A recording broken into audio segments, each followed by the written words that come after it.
Hey y'all, Flipper Fred here. Thanks so much for joining me today as we're going to take a look at my new favorite EDC knife. This is the Remette RT-Bee-G. A little, I think, a humorous nod back to the disco days of the Bee Gees. If you don't know who the Bee Gees are, man, you probably shouldn't even be here. But, just kidding. But it's sad to say, but I'm going to guess that quite a few people who will probably watch my videos don't know who the Bee Gees are and certainly have never listened to their music. If that's the case, man, you missed out, and I am sorry for that. Before we get too far down the road here, if you would please, down below here, hit that subscribe and notification bell. Help your boy Fred out. I just got out of YouTube jail. Not sure how much longer, I'll be around in here. Throw your boy a thumbs up, even if you got to bail early. I need some love, y'all, and I definitely appreciate it. So thanks for helping me out with all that. I always like to take a look at the box they came in. Nothing particularly fancy here. You can see this is the Remette RT-Bee-G. The Bee-G did come with a little, nice little case, as they, most of these do. This is a budget knife, I should mention that. Nothing fancy, no stickers, no marketing materials, no nothing, just a nice little cloth and the plastic that the knife came in. Perfectly happy with that. This is a budget knife. I got this for $57 online, and they are still available. So they are clearly making these in bulk. I think this is going to be a huge hit for Remette.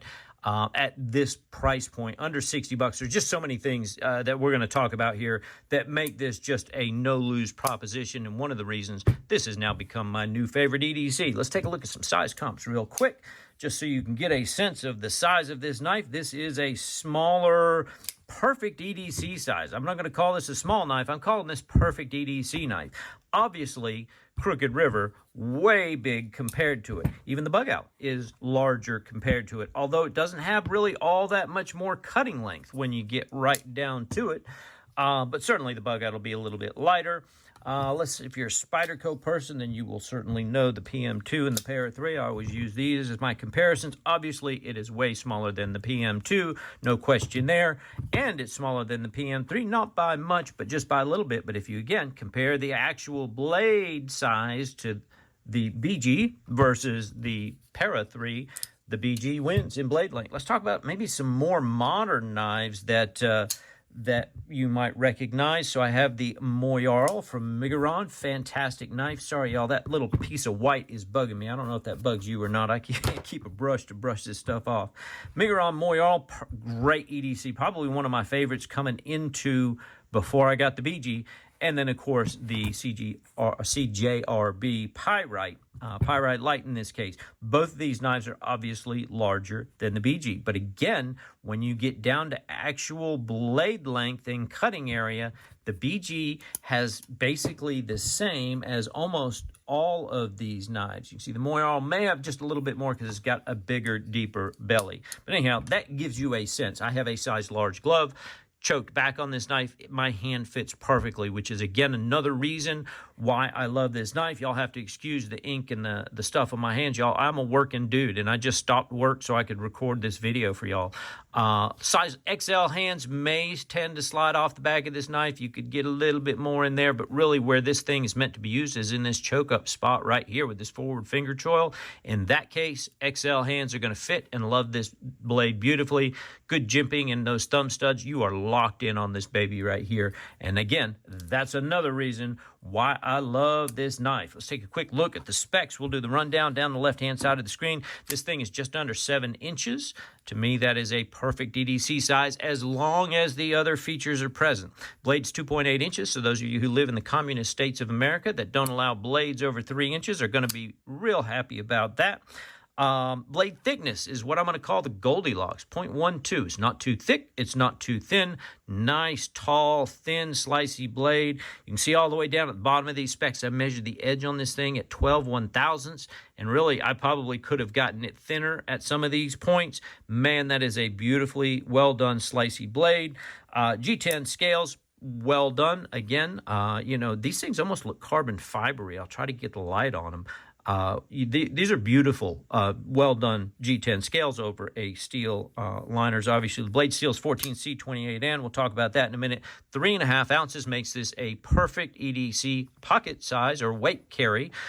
in my book anyhow. It's solid. It feels solid as can be, yet it's definitely light enough and disappears in the pocket. No problem. It's a liner lock. You can get it for 57 bucks. Here's one of the things that I wondered about. They list the HRC, the hardness of this steel, as 58 to 59, and I originally thought, that seems a little low, y'all. I'm not sure about that. So I went and did a little research, 14C28, and the ideal range is anywhere from 55 up to 62. And if you study heat treating a little bit, which I've only done a little bit of, but enough to know, particularly in big batches, if you're trying to get a big batch up to that top end of the range, the 61, 62s, you run a risk of potentially ruining your steel.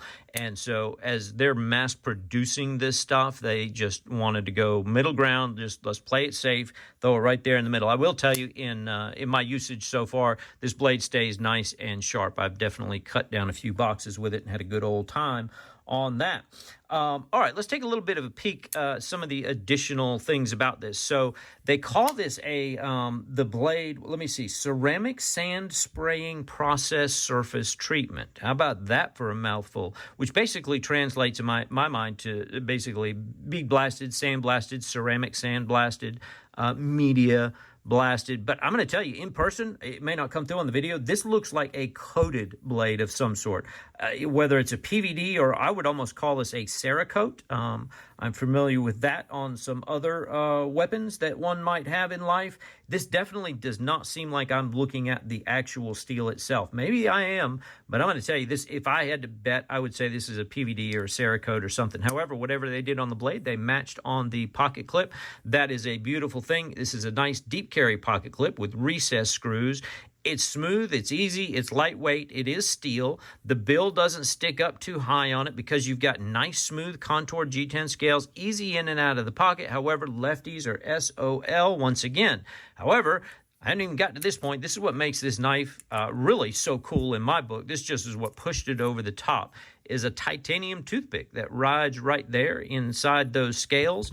And it's actually, it even gets cooler than that. How they did all this under 60 bucks is really amazing. So there's a divot you can hopefully see right here in the side of this toothpick, and that divot matches up with a pin right here where it goes into. That is a spring-loaded, basically like a detent ball that will ride in and out and comes and locks that toothpick into place, y'all. That's way cool, and it's a lot of extra engineering and building into a knife that's already this good under 60 bucks. That just threw it over the top. I am a big toothpick fan. I can't stand food in my teeth, and I know people will say, oh, that's gross, you shouldn't put that in your mouth. Tough, man. I grew up in the South. We eat dirt down here. That's what makes you strong, right? Plus, I have a bajillion of these. I carry these in my car, in my pockets, in my EDC kits. I bought too many of them, basically, is the short version. So I got those everywhere. So I promise I will keep it clean, all right? Does that make y'all happy? But, man, I'm the guy who goes into the restaurant, goes to the front desk, and picks up a toothpick on my way in to eat dinner because I can't stand even while I'm eating dinner. I'm always picking that food out of my teeth. Just one of those pet peeves that your boy Fred has. All right, so love the toothpick. Hardware T8s all the way around. Everything is golden on that regard. Even the pocket clip are all T8 screws, so that is nice. These G10 contoured scales feel awesome in your hand. However, the one downside on this knife, other than the fact that the pocket clip is not reversible, didn't quite mention that when we were talking about pocket clips and toothpicks, the G10 is so well contoured and sanded. These are a little slick, actually.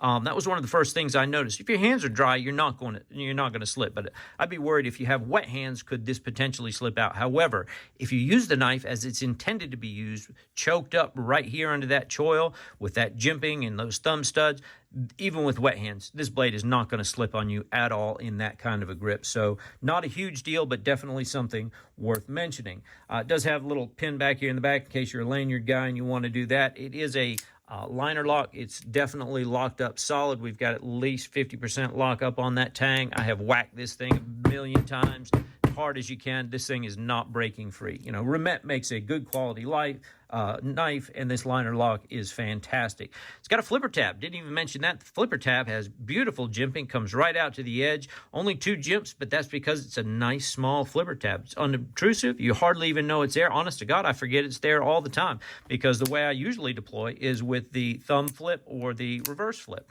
which are both fantastic. But the flipper tab works excellent. And the detent on this knife is really good. So, like, it's hard to come across, but it's definitely clicky. And there's no detent lash at all. That detent is just strong enough that it is impossible, even at the weakest, to flip this out. It's impossible to fail this knife on the flip with that flipper tab. It's just perfectly dialed in. Pretty shocking, again, on a sub-$60 knife, but man, just another great feature. As I mentioned, thumb studs are good. They're relatively flat, not too tall and pointy, but they're sharp enough around the edges. Straight up with the thumb, launches that thing out clean every time. Same thing on the back. Easy to flip that out from the back side as well. No worries there. No lockup issues, solid up, down, left, right, no pivot lash, detent lash, none of that crazy stuff. I will tell you, one of the good things I like about this knife is that it gets onto that detent pretty quick. So when you're releasing the lock down here, you let the flipper tab fall to your thumb. And if that falls to your thumb, that is now far enough that the blade will fall closed on you. The difference is, like, this 𝗏𝗏 has a really late detent, so it's all the way down here. Let me see if I can line these up. That's still not even on the detent right there. I'm going to put this one it's right there. You can see the difference in the angle. Neither of these two blades has made it on the detent ball. I'm going to just put it over the detent ball.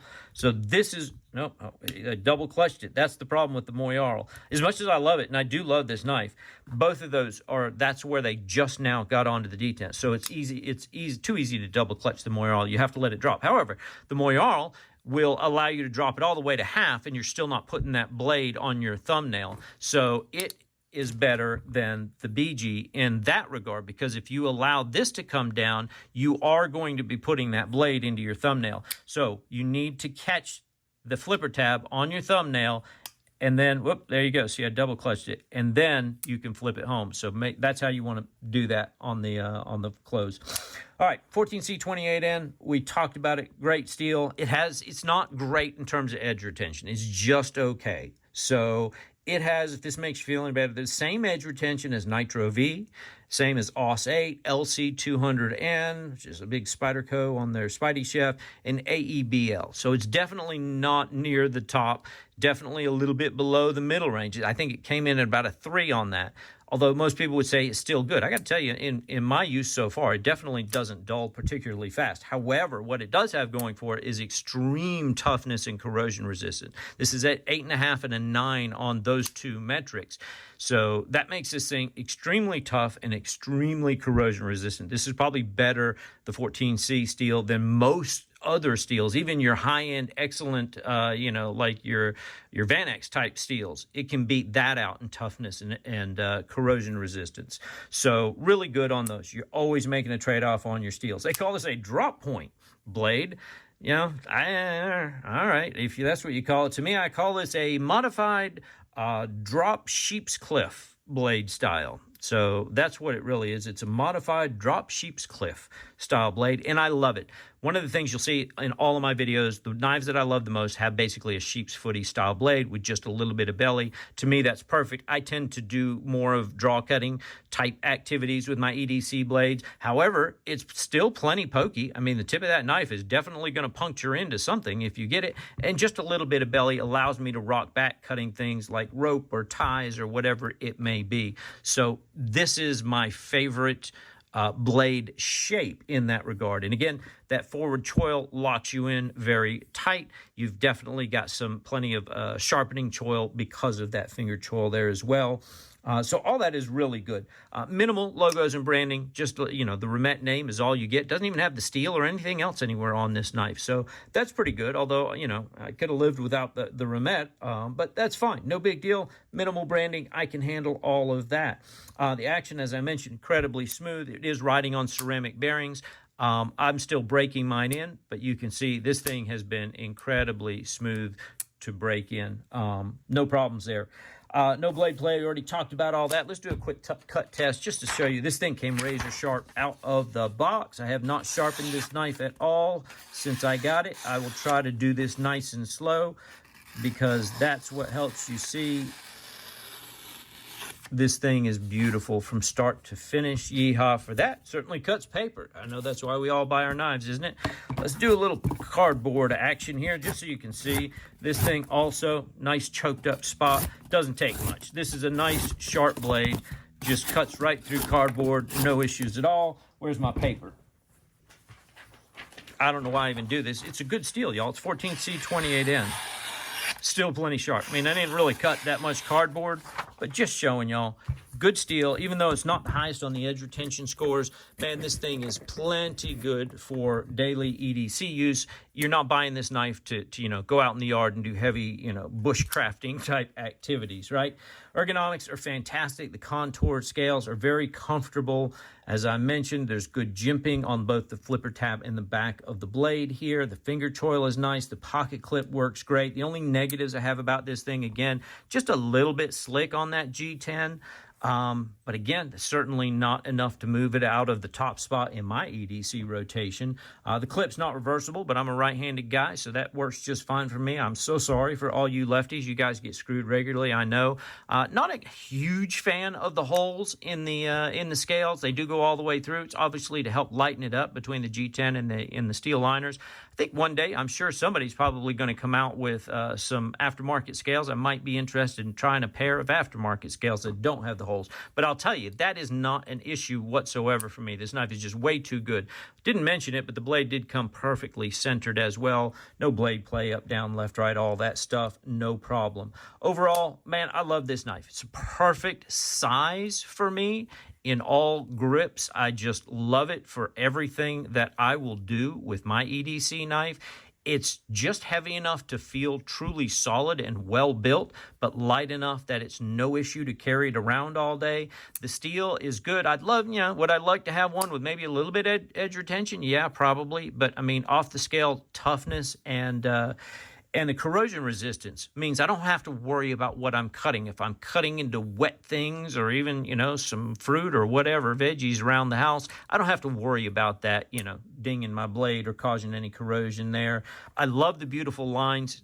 I think this is just a great design all the way around. I love how the blade perfectly ties in to both ends of the scales. Love the toothpick. For me, as I mentioned, that just suits me fine. I will carry this knife whenever we go out to eat dinner, just so I have something just in case they're out of toothpicks up front.